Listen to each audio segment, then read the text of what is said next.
안녕하세요. 어려운 경제를 맛있게 풀어드리는 경제요리사입니다. 1960년대 초 대한민국은 전 세계에서 손꼽히는 가난한 나라였었죠.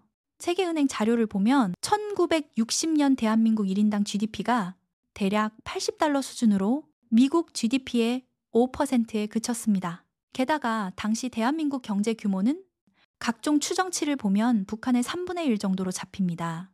공업 광산 발전소 같은 건 다 북쪽에 있었고 남쪽은 농업 위주였으니까요. 그러던 대한민국이 1960년대 초반부터 80년대 말까지 거의 30년 동안 연평균 8에서 10%대 성장을 합니다. 바로 한강의 기적이라고 불리는 말도 안 되는 성장률이죠. 삼성, 현대 같은 글로벌 제조 공룡들이 튀어나오고 나중에는 케이팝, 드라마, 영화까지 전 세계를 휩쓸어요. 지금은 한국이 명목 GDP 기준으로 세계 12, 13위 안팎에 드는 경제 대국입니다. 근데 말이에요. 이렇게 성장한 나라가 세계 최저 수준의 출산율, OECD 국가 중 자살률 최상위권, 행복지수는 늘 바닥권이라니요. 대통령 중에 뇌물 안 받은 사람 찾기가 더 힘들고 정치는 재벌이 쥐고 흔들고 청년들은 대한민국을 헬조선이라고 부릅니다. 아니, 경제는 세계 탑급인데 왜 사람들은 이렇게까지 만족하지 못할까요? 도대체 대한민국은 어떤 나라길래 이렇게 이상한 사회가 돼버린 걸까요? 1910년부터 1945년까지 한반도는 일본 식민지였습니다. 35년간 일본이 철도, 항만 같은 인프라도 깔았지만 그 혜택은 주로 일본 북쪽 공업지대에 집중됐고 조선인 다수는 여전히 가난한 농민이었어요. 1945년 해방이 되고 나니까 이번엔 38선 기준으로 쫙 갈라져서 남북으로 나뉩니다. 그리고 1950년부터 1953년까지 3년 동안은 한국 전쟁, 유엔군, 중공군, 소련까지 다 끼어든 국제전이었죠. 나라가 완전히 박살납니다. 공장이고 인프라고 뭐고 다 터져나갔어요. 전쟁 끝난 직후 한국의 상황은 진짜 처참했습니다. 1960년 기준 1인당 GDP 약 80달러였죠. 세계 평균의 10분의 1도 안 되는 수준으로 세계 최빈국 그룹에 속해 있었습니다. 심지어 당시에는 북한이 남한보다 더 잘 사는 나라로 평가됐어요. 지도만 보면 남과 북이 비슷해 보이는데 실제로는 중요한 자원, 발전소, 공장 이런 것들은 대부분 북쪽에 있었습니다. 해방 직후 전력 생산의 상당 부분이 북한에서 나오고 남쪽엔 농사밖에 없던 구조였죠. 너무 가난하니까 그때는 남쪽 사람들이 북쪽으로 몰래 넘어가고 싶어 했을 정도예요. 저기 가면 그래도 밥은 먹고 살겠지. 이런 생각으로. 이런 최악의 스타트에서 시작한 나라가 한국입니다. 해방 직후 한국에 세워진 건 이승만 정권, 제1공화국이라고 부르는 시기죠. 독재 정치, 친미 정권의 부정부패까지. 그럼 경제는요? 거의 손도 안 댔다고 보면 됩니다. 기반 시설 정비, 산업 전략 그런 건 거의 없었어요. 그냥 미국이 주는 돈으로 버틴 거예요. 실제로 1950년대 후반까지 정부 재정의 상당 부분, 외환의 대부분이 미국의 무상원조, 차관에서 나왔습니다. 우리가 뭘 만들어서 먹고 살자가 아니라 미국이 돈 주니까 그걸로 적당히 나눠 먹자 였던 거죠. 그럼 이런 구조에서 뭐가 생기느냐? 바로 정경유착, 크로니 캐피털리즘이라는 관계 경제입니다. 권력 잡은 사람 주변으로 돈 모이고 권력과 돈이 손잡고 돌아가는 구조. 이때부터 삼성, LG 같은 첫 세대 재벌들이 슬슬 싹트기 시작합니다. 하지만 이승만 시절 전체를 보면 실질 성장률은 연 2%대에 그치고 국민 생활은 거의 나아지지 않았어요. 1961년. 그러다가 한 군인이 쿠데타를 일으킵니다. 바로 박정희. 군사 쿠데타, 독재, 야당 탄압, 언론 통제. 들으면 경제에 더 망가질 것 같잖아요. 근데 이 사람은 좀 달랐습니다. 경제만 놓고 보면 한국 역사를 완전히 뒤집어 놓은 사람입니다. 박정희는 자기 입으로 이런 말을 했어요. 미국 원조에만 기대서 구걸하듯 사는 건 안 된다. 정치도 불안하고 북한 눈치도 봐야 하고 살아남으려면 결국 경제부터 살려야 한다는 거죠. 그래서 집권하자마자 1962년에 첫 번째 5개년 계획을 내놔요. 전략은 딱 두 줄입니다. 수출 중심과 산업 중심입니다. 내수 시장은 좁다. 밖으로 나가서 벌어와라. 그리고 농사만 짓지 말고 공장 돌려라. 실제로 1962년 기준 한국의 실질 GDP는 지금 가치로 환산해도 몇 조 원 안 되는 수준에 불과했는데 이때부터 성장 엔진이 달립니다. 1차 5개년 계획에서 실질 GDP 성장률은 연 8%대, 수출 증가율은 연 30% 안팎까지 튀어오릅니다. 다음 5개년 계획은 더 미쳐요. 연평균 성장률이 11%를 찍습니다. 이때부터 한국이 본격적으로 한강의 기적 모드에 돌입합니다. 경공업, 섬유, 신발 같은 노동 집약 산업으로 시작해서 점점 철강, 조선, 기계, 전자 같은 중화학 공업으로 올라타죠. 그리고 이걸 가능하게 만든 박정희식 성장 전략. 정리해보면 두 개의 기둥과 하나의 밀어붙이기입니다. 한쪽 기둥은 재벌입니다. 박정희는 공정경쟁, 시장의 자율 이런 거 별로 안 믿었어요. 군인 출신답게 경제도 군대식으로 밀어붙였습니다. 나라에 비료 공장이 필요하다? 그러면 시장에 맡겨볼까가 아니라 야, 삼성 너 해. 돈, 규제, 대출, 정책 다 밀어줄게. 그 대신 죽어라 만들어. 가장 능력 있고 가장 말을 잘 듣는 기업을 하나 딱 찍어서 거기에 국가 자원을 몰아주고 그 산업을 키우는 거예요. 비료, 조선, 철강, 자동차, 분야별로 담당 재벌이 생깁니다. 그리고 이렇게 키워진 거대 기업들, 바로 재벌입니다. 근데 그냥 큰 회사라고 해서 다 재벌은 아니에요. 진짜 재벌은 두 가지 특징이 있어요. 첫째로 가족기업이어야 합니다. 지분 구조 아무리 꼬아놔도 결국 한 집안이 꽉 쥐고 있는 구조라는 거죠. 둘째, 권력과 진하게 연결되어 있다는 것, 정책, 대출, 규제, 심지어 사법까지. 그 뒤에는 항상 정부가 있습니다. 일본의 자이바츠랑 비슷한 구석도 있지만 차이는 있어요. 일본은 은행을 중심으로 재벌이 얽혀 있었고 한국은 중요한 은행은 다 국가가 틀어쥐고 재벌은 비금융 쪽에 집중한 거죠. 이 은행 목줄을 쥔 권한이 박정희가 재벌 숨통을 쥐고 흔드는 도구였습니다. 재밌는 건 박정희가 처음 권력 잡았을 때는 이승만 시절 재벌들을 싹 쓸어버리려고 했다는 거예요. 재벌 총수 50명 넘게 구속합니다. 그 안에 누가 있었냐? 바로 삼성 창업자 이병철. 근데 둘이 앉아서 얘기를 좀 길게 해보고 태도가 180도 바뀝니다. 이 사람 써먹을 만한데? 그때부터 재벌 때려잡기에서 재벌 키워주기로 싹 돌아서요. 벌금 추징금 수백억 원대 때려놓고 그 뒤에는 수출 보조금, 세금 감면, 초저금리 정책금융을 몰아줍니다. 그리고 그때부터 한국의 주요 산업은 삼성, 현대, LG, 한진, 대우 같은 몇몇 재벌들이 하나씩 맡아서 키우는 구조가 됩니다. 자, 여기서 오해 2개 정리하고 갈게요. 첫째, 재벌이 곧 완전 독점이다? 그건 아닙니다. 박정희도 독점의 피해는 알았기 때문에 한 산업에 한 회사만 남기는 식으로는 안 했어요. 조선도 현대만 밀어준 게 아니라 대우, 삼성, 조선 등 경쟁자를 키웠고 자동차도 현대 외에 기아, 대우 등이 같이 존재했습니다. 이렇게 여러 재벌을 경쟁시키면서 키웠기 때문에 상위 재벌 순위가 계속 바뀌기도 했어요. 둘째, 재벌은 곧 국가 전체가 썩은 부패다? 이것도 시기마다 좀 다릅니다. 군사독재 시절엔 윗선에서 몇몇 큰 거래들과 뒷돈 오가고 이 정도의 정치적 거래가 많았어도 지방공무원부터 말단까지 전부 돈 안 주면 일 안 돌아가는 그런 전면 부패 상태는 아니었어요. 다른 한쪽 기둥은 교육입니다. 한국, 일본, 나중에 중국까지 고도 성장을 한 나라들의 공통점이 하나 있어요. 가난한데 사람들 교육 수준이 비정상적으로 높다는 거예요. 열심히 공부하고 기술 배우고 머리는 좋고 근데 임금은 싸다는 겁니다. 이러면 전 세계 공장 되기 딱 좋습니다. 동아시아 문화권 특유의 공부지상주의, 즉 대학, 박사, 교수가 집안 자랑거리가 되는 문화가 여기서 빛을 발합니다. 박정희는 이걸 잘 알았어요. 그래서 교육 입국 전략을 씁니다. 60, 70년대에 정부 예산의 약 5분의 1을 교육에 쏟아붓습니다. 그 결과 싼데 잘하는 노동자들이 대량으로 생겨요. 연구를 보면 비슷한 시기 미국 노동자 한 명 고용 비용의 10분의 1로 한국 노동자를 쓸 수 있었는데 생산성은 2배 이상 나왔다는 분석도 있습니다. 기업 입장에서 보면 거의 치트키죠. 이게 두 번째 기둥입니다. 그리고 마지막 하나, 밀어붙이기. 바로 외국 자본입니다.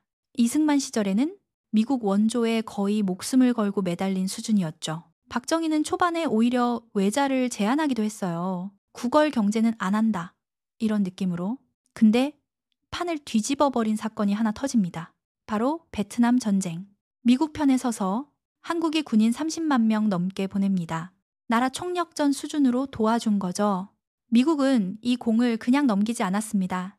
대규모 자금, 기술, 각종 군수, 건설 발주, 특히 베트남과 중동의 인프라 공사들을 한국 기업, 특히 현대 같은 데에 몰아줍니다. 중동의 고층 건물, 도로, 항만, 다리 이런 거 짓는 돈이 오일머니 타고 한국으로 들어온 거예요. 덕분에 한국은 1970년대 두 차례 오일 쇼크 때 기름값이 미쳐 날뛰는데도 중동 건설 수주 덕분에 성장률 10% 안팎을 유지합니다. 여기에 일본 자본까지 들어옵니다. 역사적으로는 사이 가장 안 좋은 나라지만 돈 앞에서는 또 꽤 현실적이죠. 일본 경제가 기적의 성장세를 탈 때 생산기지 일부를 한국으로 옮기고 투자를 퍼부었습니다. 한국은 작은 세계 공장 플러스로 일본의 하청 공장 역할을 동시에 했어요. 이렇게 해서 1961년부터 1979년까지 박정희 군사 독재 18년, 그리고 그 뒤 전두환 시기까지 이어지는 27년 동안 대한민국 실질 GDP는 연평균 8% 넘게 성장하여 1960년 세계 평균의 4분의 1 수준에서 80, 90년대에는 세계 평균의 2배 수준까지 올라갑니다. 기적이라는 말이 과장이 아닐 정도로 진짜 말도 안 되는 성장입니다. 그래서 이 기적 자체는 정치적 입장이 어디에 있든 부정할 수가 없어요. 하지만 문제는요, 이 기적의 부작용이 시간차를 두고 서서히 썩어 들어간다는 겁니다. 우선 정치부터 바뀝니다. 군사 독재에 대한 반발로 한국은 대통령 5년 단임제를 선택해요. 한번 하면 끝! 재선은 불가했습니다. 독재를 막기 위한 장치였죠. 근데 여기서부터 묘한 일이 벌어집니다. 정권은 5년마다 계속 바뀌어요. 권력은 계속 교체됩니다. 근데 뭐는 안 바뀌냐? 재벌은 안 바뀝니다. 박정희, 전두환 같은 왕이 있을 때는 재벌들도 왕 눈치를 봐야 했어요. 은행도 국가가 쥐고 있고 정책도 위에서 꽉 틀어쥐고 있으니까. 근데 민주화되고 나니까 이제는 권력이 분산되고 약해집니다. 5년마다 대통령 바뀌니 강한 정부라는 게 사라져요. 그 사이에서 한 번도 안 바뀌는 애들이 누구냐? 바로 재벌입니다. 돈, 인맥, 언론, 로비. 다 갖추고 있는 이 재벌들이 이제는 대통령을 만드는 쪽이 됩니다. 선거에 돈 대주고, 광고 뿌려주고, 언론줄 세워주고, 자기한테 돈 대준 재벌을 임기 내에 진짜로 칼 들고 자를 수 있을까요? 결과는 다들 아시는 그거입니다. 거의 모든 대통령이 퇴임하고 나면 본인이나 가족 측근이 뇌물, 비자금, 재벌 스캔들에 휘말립니다. 사람들이 이걸 청와대의 저주라고 부르는 이유죠. 군사독재 시절엔 재벌과 권력이 윗선 거래 정도였다면 민주화 이후에는 정치, 행정, 사법, 검찰까지 재벌의 손이 뻗지 않은 데가 없습니다. 그리고 경제적으로도 재벌의 힘은 더더더 커집니다. 연구에 따라 다르지만 1990년 기준 삼성, 현대, LG, SK, 롯데 상위 5재벌이 만들어내는 매출이 나라 전체 GDP의 60, 70%를 차지했다는 추정이 있을 정도예요. 이쯤 되면 재벌을 개혁하자라고 말하는 것 자체가 경제 전체를 같이 흔들어야 하는 수준이니까 누가 칼을 대려고 해도 손이 벌벌 떨릴 수밖에 없습니다. 여기서부터 재벌들은 레버리지를 미친 듯이 올립니다. 금융시장 개방되니까 해외에서 돈 빌리고 국내에서도 은행 대출 땡기고 자회사, 손자회사 끝도 없이 만들고 문제는 은행 시스템이 이미 비틀려 있었다는 거예요. 군사 독재 시절부터 은행은 정책 도구로 움직였지 건전한 경쟁 속에서 효율을 따지는 구조가 아니었습니다. 돈이 필요한 사람이 아니라 권력에 가까운 사람에게 돈이 갔어요. 그럼 진짜 돈이 필요한 사람들은 어떻게 하느냐? 그때 등장한 게 우리나라 특유의 전세라는 제도입니다. 집주인 입장에서는 10억짜리 집을 사서 세입자한테 전세 6억을 받아요. 실제로 자기 돈은 4억만 들어간 셈입니다. 그러면 어떻게 할까요? 전세금 받아서 또 집을 삽니다. 또 전세를 놓고 또 집 사고. 은행 대신 세입자 돈을 끌어당기는 일종의 민간판 레버리지 시스템이 된 거예요. 이러니 우리나라 가계부채 비율이 GDP를 넘어가는 수준까지 치솟습니다. 여기에 최근 몇 년간의 급격한 금리 인상까지 겹치니까 버티던 레버리지가 한 번에 흔들리는 거죠. 어쨌든 이렇게 균열이 쌓이던 와중에 1997년 아시아 금융위기가 터집니다. 시장에서는 처음에 그래도 한국은 튼튼하지 않을까 싶어 했어요. 근데 막상 뚜껑을 열어보니 재벌들은 빚으로 숨만 쉬고 있었고 은행은 엉망진창 부실 대출로 가득했고 결국 대한민국도 한 방에 무너집니다. 한국은 IMF에 580억 달러 안팎을 빌리게 되는데 당시 기준으로 IMF 역사상 최대 규모 구제금융이었어요. 재벌들도 줄줄이 무너집니다. 당시 2대 재벌이던 대우그룹이 통째로 파산하고 삼성이 야심차게 만들었던 삼성자동차도 완전 실패로 끝납니다. 현대는 이 틈을 타서 기아를 인수하고 국내 자동차 시장을 사실상 장악하게 되죠. 위기는 컸지만 한국 경제의 기본 체력이 워낙 세서 외환위기 이후 회복도 빨랐습니다. 은행 구조조정도 하고 재벌들도 일부 정리했지만 문제의 핵심은 그대로 남습니다. 지금도 한국 증시 상위 50개 기업 중 대부분이 재벌 계열사예요. 그리고 한국은 전자, 조선, 자동차, 반도체, 배터리 이런 분야에서 세계 최전선에 서 있습니다. 1인당 GDP는 3만 5천 달러 안팎까지 올라왔고 명목 기준으로 세계 10위권 경제 대국입니다. 숫자만 보면 와, 여전히 기적이네 싶죠. 근데 이 화려한 숫자 뒤에 어떤 현실이 숨겨져 있냐? OECD 국가 중 자살률 1위권으로 2022년 기준 인구 10만 명당 20명 넘게 스스로 생을 끊습니다.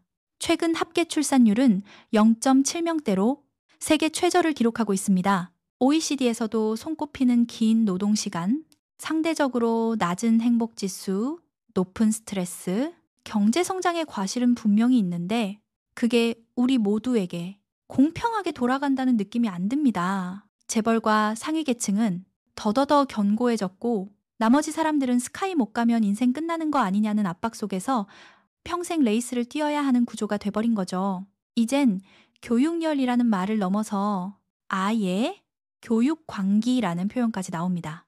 고등학생의 90% 이상이 어떤 형태로든 학원에 다니고 가정지출의 5분의 1 수준이 아이 사교육비로 나간다는 통계도 있어요. 아침 5시, 6시에 일어나 학교 가서 밤 11시, 12시까지 자습하고 그 뒤에 또 학원 가서 새벽 2, 3시까지 공부하고 목표는 딱 하나죠. 서울대, 고려대, 연세대, 소위 스카이입니다. 간신히 스카이 들어갔어요. 그럼 이제 좀 숨 쉬냐? 그것도 아닙니다. 이제 목표는 삼성, 현대, LG, SK, 이른바 4대 대기업 입사입니다. 삼성 입사 시험에 매년 수만 명이 몰리고 그중 일부만 뽑힙니다. 삼성 들어갔다. 이 한마디에 가족, 친척, 동네 어르신까지 다 같이 울먹이면서 축하해주는 나라. 이렇게 한 줄로 줄 세우는 사회에서는 사람들이 숨을 제대로 못 쉽니다. 경제 지표에는 안 찍혀요. GDP, 실업률, 물가. 다 숫자는 괜찮아 보일 수 있습니다. 근데 사람들의 마음속에서는 나는 대체 뭐하고 사는 거지? 이 레이스에서 잠깐만 쉬어도 나는 끝나는 건가? 이런 불안이 쌓이고 쌓입니다. 그래서 결국 출산율 0.7이라는 세계 최저 숫자가 나옵니다. 애를 낳고 키운다는 게 행복한 인생의 자연스러운 수순이 아니라 내가 이 지옥 같은 경쟁을 내 아이에게 다시 물려줘야 하는 선택이 되어버린 거예요. 이럴 바엔 그냥 안 낳을래가 합리적인 선택이 되는 사회인 거죠. 지금 한국 인구 구조를 보면 딱 보입니다. 가운데 일할 수 있는 사람들은 많아요. 위에 노인은 상대적으로 적고 아래에 아이들도 별로 없습니다. 그래서 지금은 황금기처럼 보일 수 있어요. 일하는 사람이 많으니까 경제가 잘 돌아가는 것처럼 보이죠. 근데 20년, 30년 뒤 지금 일하는 이 세대가 한 번에 노인층으로 넘어가고 그 밑에서 떠받쳐줄 젊은 층이 거의 없다? 그러면 지금의 기적이 나중에 재앙으로 돌아올 수도 있습니다. 한국은 그래서 정말 이상한 나라입니다. 경제는 잘 나가요. 기술, 혁신, 인프라, 인터넷 속도, 모든 게 최상급입니다. 근데 그 안에서 살아가는 사람들의 마음은 점점 지쳐가고 있습니다. 계속 경쟁하고, 계속 비교하고, 계속 뒤처질까봐 불안해하는 나라. 그 중심에 누가 있냐? 바로 오늘 내내 등장한 그 존재, 재벌입니다. 그 중에서도 가장 큰 그림자 하나, 바로 삼성입니다. 대한민국 대통령, 군사정권, 정권 실세들은 전부 역사 속으로 사라졌는데 삼성은 60년 넘게 늘 맨 위에 서 있습니다. 그래서 한국을 두고 이렇게 부르는 사람들도 있어요. 대한민국? 아니지. 삼성공화국이지. 그렇다면 질문은 여기로 돌아옵니다. 도대체 삼성은 어떻게 군사정권도 민주정부도 위기와 개혁도 전부 버티고 항상 꼭대기에 서 있을 수 있었을까?